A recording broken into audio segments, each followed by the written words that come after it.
Assalamualaikum warahmatullahi wabarakatuh. Selamat sore semuanya. Oke, kita berjumpa lagi ya di semester 4 ini, tapi dengan mata kuliah yang berbeda. Untuk semester ini saya mengampu mata kuliah dasar manajemen bisnis. Ya, mata kuliahnya nggak terlalu sulit ya, karena ini saya lihat hanya lebih banyak teori ya, jadi nggak ada prakteknya. Nah, di sini mungkin saya akan menjelaskan hal-hal yang tidak ada di slide ya. Jadi saya memberikan tambahan yang tidak ada di slide. Sedangkan yang ada di slide nanti bisa kalian baca sendiri ya, atau mungkin bisa dirangkum sendiri ya. Itu saja yang bisa saya sampaikan.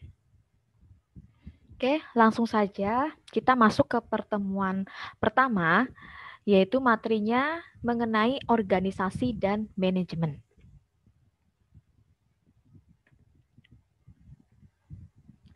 Sebelum kita masuk ke materi, tujuan pembelajaran dari organisasi dan manajemen ini yang pertama, mahasiswa ini diharapkan bisa memahami pengertian dan peranan dari manajemen.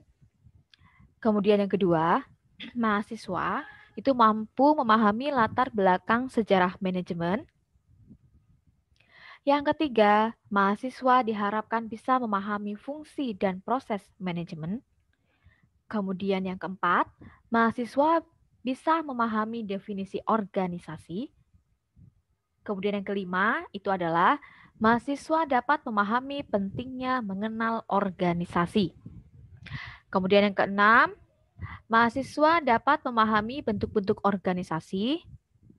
Yang ketujuh, mahasiswa mampu memahami prinsip-prinsip dari organisasi. Ya. Nah, dari materi itu semoga apa yang diharapkan itu dapat tercapai.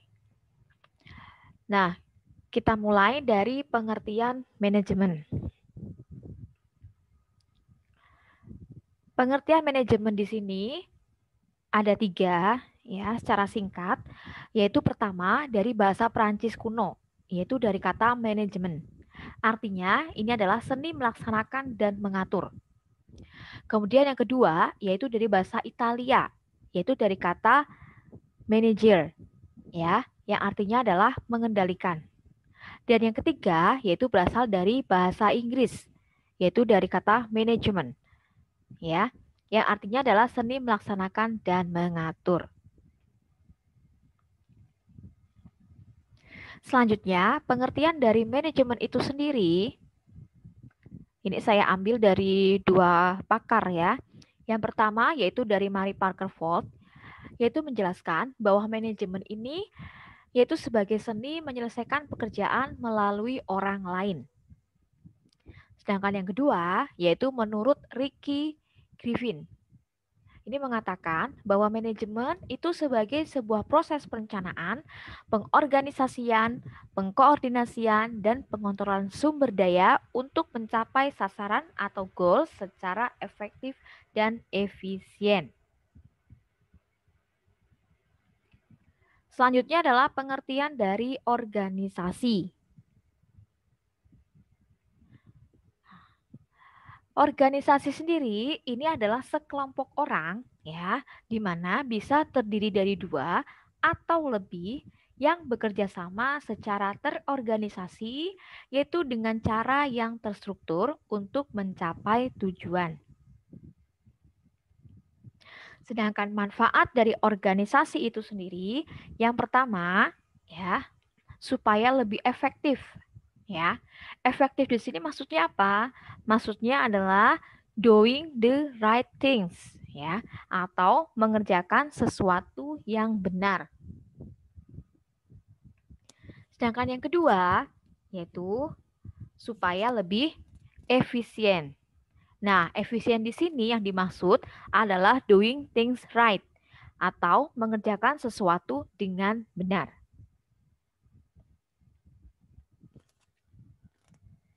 Selanjutnya adalah manajemen organisasi.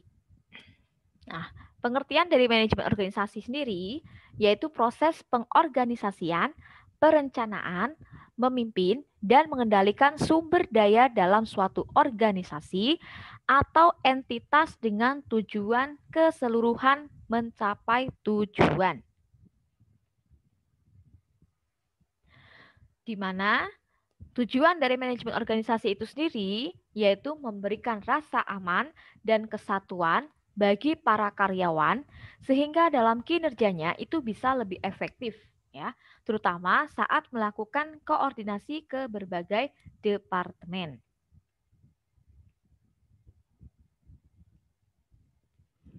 Kemudian, apa kaitan antara manajemen dengan organisasi? Nah, ini kalau dibikin bagan ya. Jadi di dalam antara manajemen dan organisasi itu ada yang namanya proses manajemen. Di mana di dalam proses manajemen itu ada input sumber daya. Nah, input sumber daya ini terdiri dari perencanaan, pengorganisasian, pengarahan, dan juga pengendalian. Nah, dari sini maka didapat tujuan yang efektif dan efisien. Ya, kurang lebih seperti itu. Jadi, ini adalah kaitan antara manajemen dengan organisasi. Selanjutnya ada fungsi manajemen organisasi. Yang pertama adalah planning. Yang kedua yaitu organizing. Yang ketiga ada staffing. Yang keempat ada leading. Dan yang kelima ada control. Ya. Kemudian apa yang dimaksud dengan perencanaan atau planning itu sendiri? Yang dimaksud perencanaan di sini adalah kegiatan menetapkan tujuan organisasi dan memilih cara yang terbaik untuk mencapai tujuan tersebut.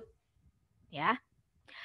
Dan di sini pengambilan keputusan ini merupakan bagian dari suatu perencanaan. Sedangkan manfaatnya sendiri itu ada 3.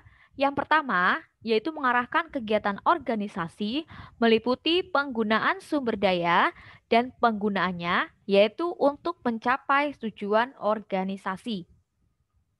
Kemudian yang kedua, yaitu untuk memantapkan konsistensi kegiatan anggota organisasi.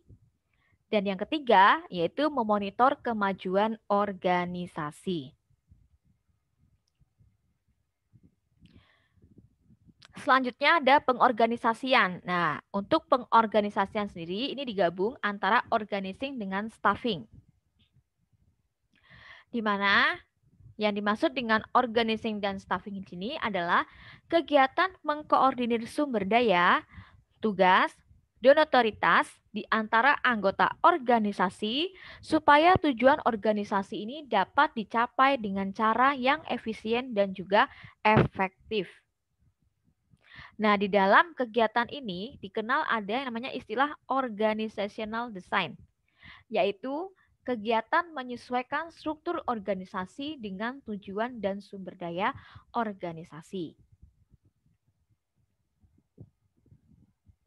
Selanjutnya adalah pengarahan atau leading. Ya. Nah, yang dimaksud dengan leading sendiri ini adalah kegiatan memberi pengarahan atau directing, mempengaruhi orang lain atau influencing, dan memotivasi orang lain tersebut untuk bekerja, yaitu motivating.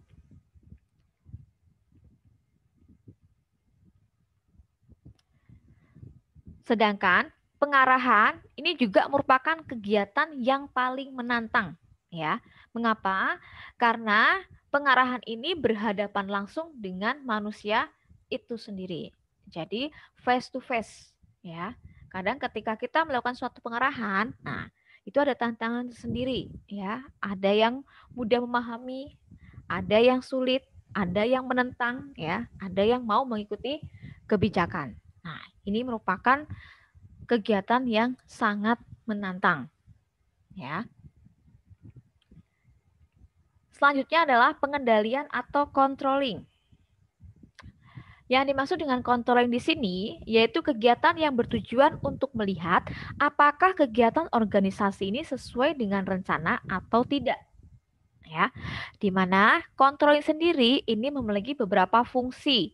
Di antaranya, yang pertama yaitu menentukan standar prestasi. Kemudian yang kedua, yaitu mengukur prestasi yang sudah dicapai. Kemudian yang ketiga, yaitu membandingkan antara poin kedua dengan poin ke-1. Ya, antara poin kedua ini sama poin ke-1. Ya. Dan yang keempat, yaitu melakukan perbaikan apabila ada penyimpangan. Ya.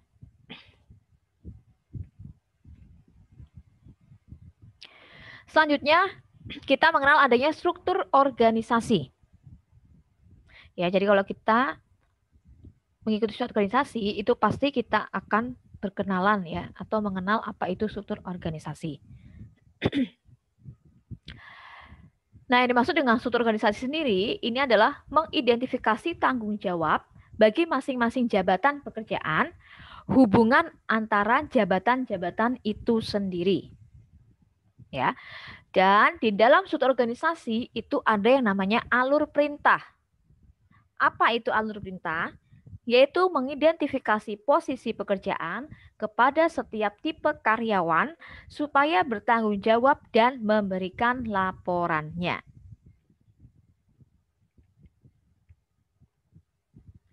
Nah, bagaimana dengan pola organisasi itu sendiri? Untuk pola organisasi itu ada dua macam. Yang pertama ada organisasi formal, di mana ini dibentuk secara sadar dan mempunyai tujuan tertentu.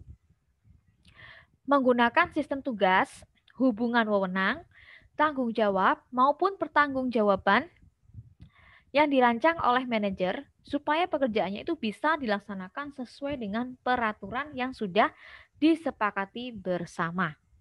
Ya, ini untuk yang formal. Kemudian yang kedua itu ada yang namanya organisasi informal. Apa itu? Yaitu organisasi yang tercipta karena adanya hubungan antar pribadi yang secara tidak sadar itu terjadi keberadaannya tanpa didasarkan pada hubungan wewenang formal pada struktur organisasi maupun kesepakatan tujuan bersama.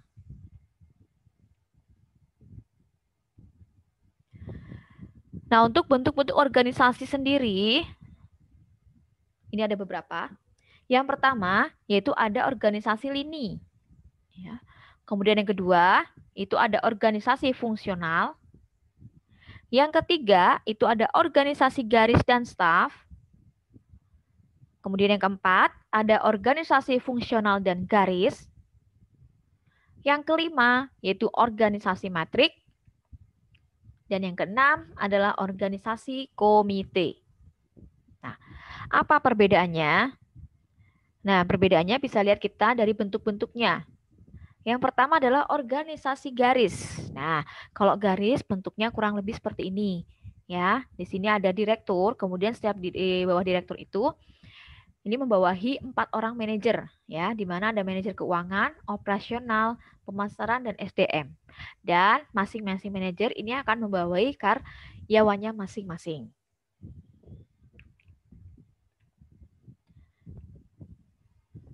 Kemudian untuk contoh organisasi garis dan staf. Nah, kalau tadi yang pertama itu garis atau lini ya. Nah, bedanya cuma di sini aja. Jadi, pada direktur ini memiliki staf. Kalau tadi kan direktur langsung membawahi ya. Nah, kalau ini direktur dia punya staf.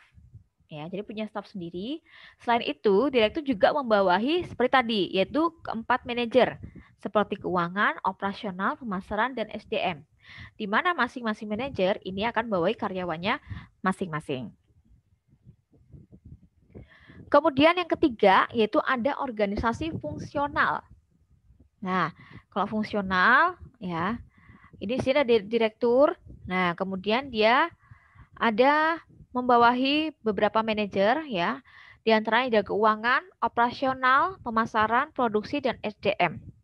Ya. Nah, dan ini hak karyawannya. Nah, karyawan ini bertanggung jawab terhadap semua ini, ya. terhadap keempat manajer ini. Ya, dari setiap apa yang dikerjakan dia harus melaporkan kepada ini semua. Ya. Ini yang dimaksud dengan organisasi fungsional. Kemudian untuk organisasi matriks, nah kurang lebih bentuknya seperti ini ya. Jadi ada CEO, CEO ini ada vice president ya, masing-masing ada engineering, production, purchasing dan administration. Nah, di antara vice president ini dia punya beberapa project ya. Jadi ada project manager A, project manager B dan project manager C. Nah, di sini mereka mempunyai masing-masing staff ya. Jadi ada engineering staff, production staff, purchasing, agent dan administration coordinator. Nah, ini yang dimaksud dengan bentuk struktur organisasi metrik. Selanjutnya ada organisasi komite. Apa itu organisasi komite? Yaitu organisasi di mana tugas kepemimpinan dan tugas tertentu ini dilaksanakan secara kolektif oleh kelompok pejabat yang berupa komite atau dewan atau board dengan pluralistik manajemen. Di mana organisasi komite ini terdiri dari dua. Yang pertama ada eksekutif komite atau pimpinan komite, yaitu anggotanya mempunyai wewenang lini, ya. Sedangkan yang kedua ada staf komite, yaitu orang-orang yang hanya mempunyai wewenang staf. Ya, ini menjadi pembedanya. Nah, untuk bentuknya kurang lebih seperti ini ya untuk organisasi komite. Jadi di sini ada direktur, kemudian dia punya anggota ya, ada anggota komite budget dengan anggota komite urusan konsumen.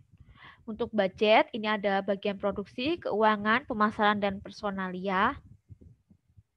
Begitu juga untuk konsumen ya. Nah, kemudian direktur sendiri, ya ini punya 4 manajer ya. Ada personalia, produksi, keuangan, dan pemasaran. Dan masing-masing manajer ini juga punya karyawan, ya. Selanjutnya adalah prinsip-prinsip organisasi. A.M. William ini mengemukakan pendapatnya yang cukup lengkap, yaitu di dalam bukunya yang berjudul Organization of Canadian Government Administration, yaitu tahun 65. Dan dia mengatakan bahwa prinsip-prinsip organisasi itu meliputi 12 hal. Di antaranya, yang pertama yaitu ada prinsip bahwa organisasi itu harus punya tujuan yang jelas. Yang kedua, prinsip skala hierarki. Yang ketiga ada prinsip kesatuan perintah. Yang keempat, prinsip pendelegasian wewenang. Yang kelima ada prinsip pertanggungjawaban. Yang keenam ada prinsip pembagian pekerjaan. Yang ketujuh ada prinsip rentang pengendalian. Yang kedelapan ada prinsip fungsional. Kemudian yang ke-9 ada prinsip pemisahan. Yang 10 ada prinsip keseimbangan. 11 prinsip fleksibilitas. Dan yang terakhir adalah prinsip kepemimpinan. Ya, ini adalah 12 prinsip organisasi menurut A.M. Williams. Selanjutnya adalah proses manajemen. Nah, proses manajemen ini hampir sama ya seperti yang tadi, di mana di sini ada planning ya, kemudian pengorganisasian, pengarahan dan pengendalian. Dan masing-masing proses ini yaitu saling berinteraksi ya. Bisa dilihat dari garisnya ini ya. Jadi saling berinteraksi dan saling timbal balik ya. Jadi ada feedbacknya. Kemudian jenis-jenis manajemen. Nah, untuk jenis-jenis manajemen sendiri di sini ada dua. Yang pertama berdasarkan hierarki. Itu ada 3 macam, yaitu ada yang namanya top management. Yang kedua middle level management.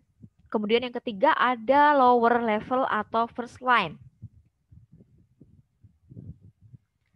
Sedangkan yang kedua adalah berdasarkan fungsi. Nah, ini ada 2 macam, yaitu manajer umum dan manajer fungsional. Apa bedanya? Nanti kita lihat ya. Nah, selain itu ada juga namanya manajemen puncak. Ya. Manajemen puncak ini ada beberapa tugas ya.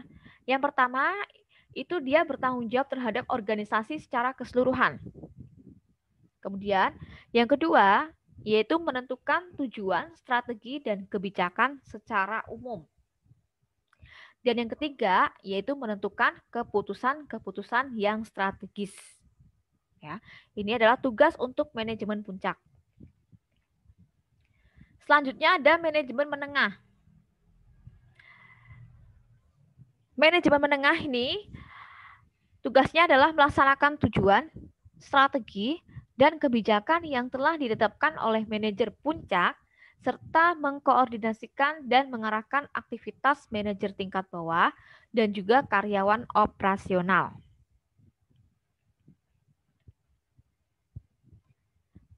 Sedangkan untuk manajemen tingkat bawah, nah ini tugasnya ada dua.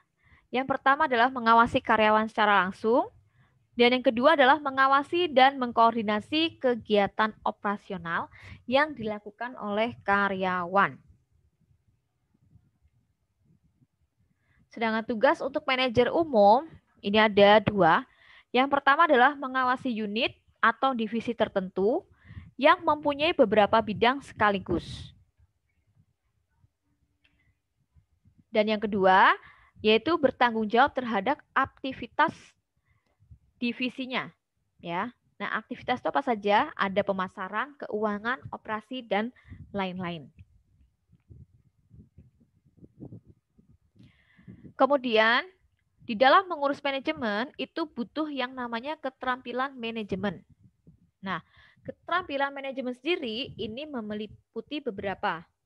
Yang pertama, itu ada yang namanya keterampilan kemanusiaan atau human skill. Kemudian, yang kedua itu ada keterampilan teknis ya atau technical skill.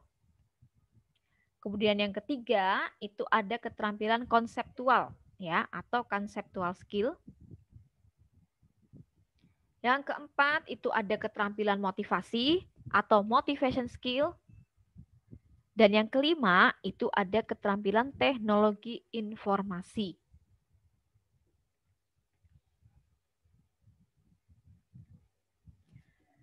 Nah, yang dimaksud dengan conceptual skill sendiri ini adalah kemampuan mengkoordinasikan dan mengintegrasikan kegiatan serta kepentingan organisasi. Kemudian, dia juga melihat organisasi itu secara keseluruhan, ketergantungan antar bagian, melihat masa depan, dan bagaimana lingkungan mempengaruhi organisasi tersebut. Bedanya apa dengan human skill? Kalau human skill, ini adalah kemampuan memahami orang lain, kemudian bekerja sama dengan orang lain, mendorong serta memotivasi orang lain, baik secara individual maupun kelompok. Sedangkan untuk technical skill, ini adalah kemampuan memahami serta melakukan kegiatan operasional. Nah, untuk managerial role sendiri, ini terbagi menjadi 3 ya. Yang pertama ada interpersonal roles, kemudian yang kedua ada informational roles, dan yang ketiga ada decisional roles ya.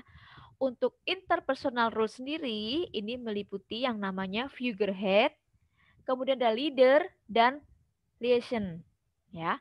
Sedangkan untuk informational roles ini meliputi monitor, disseminator, dan juga spokesperson. Sedangkan pada decisional roles ini meliputi entrepreneur, disturbance handler, resource allocator, dan yang terakhir adalah negotiator.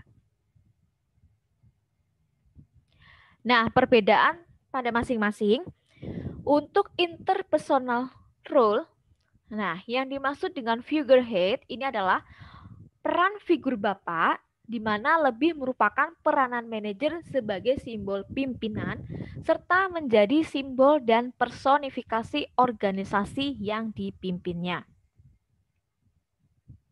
Sedangkan untuk leader, yaitu manajer yang diharapkan menjadi pemimpin anak buahnya, kemudian melakukan rekrutmen, training, memberikan motivasi untuk bekerja sehingga mencapai tujuan organisasi.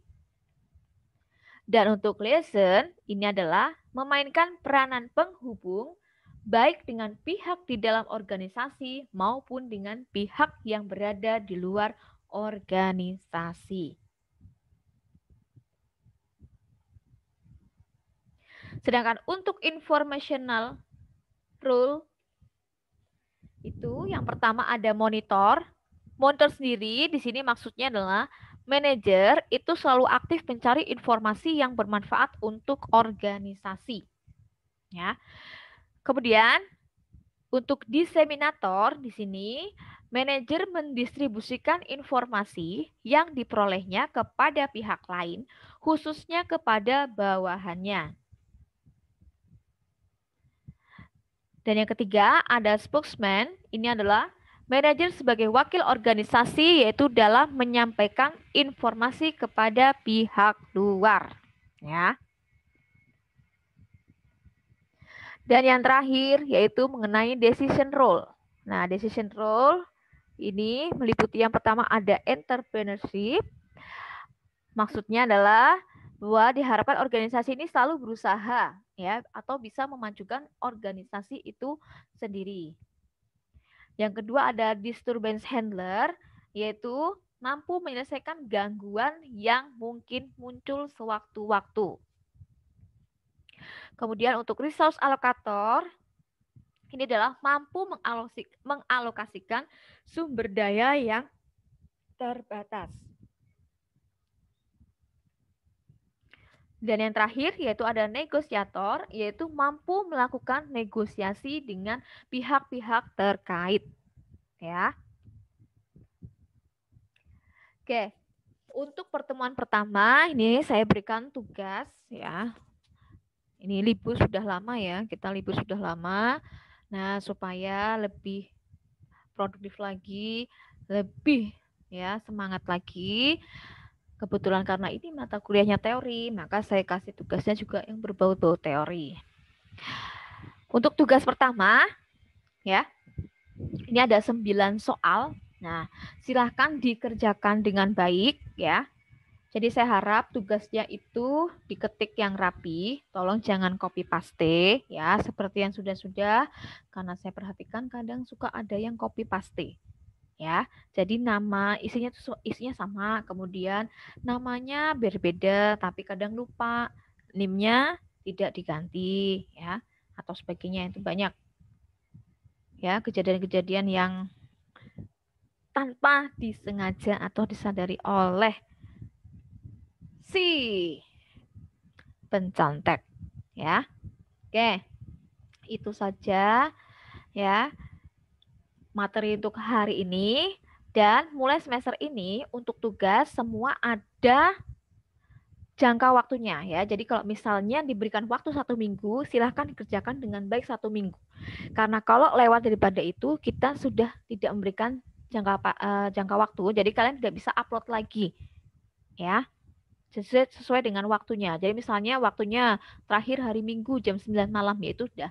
Kalau lebih dari itu, otomatis linknya akan ditutup dan kalian tidak bisa mengerjakan atau mengumpulkan tugas. Dan otomatis kalau seperti itu berarti nilainya adalah 0 ya, atau saya kasih kosong. Oke. Saya rasa itu saja yang biasa saya sampaikan di pertemuan pertama ya. Semoga pertemuan hari ini bermanfaat ya. Dan kita lanjutkan pertemuan kedua minggu depan. Dan saya akhiri, wassalamualaikum warahmatullahi wabarakatuh.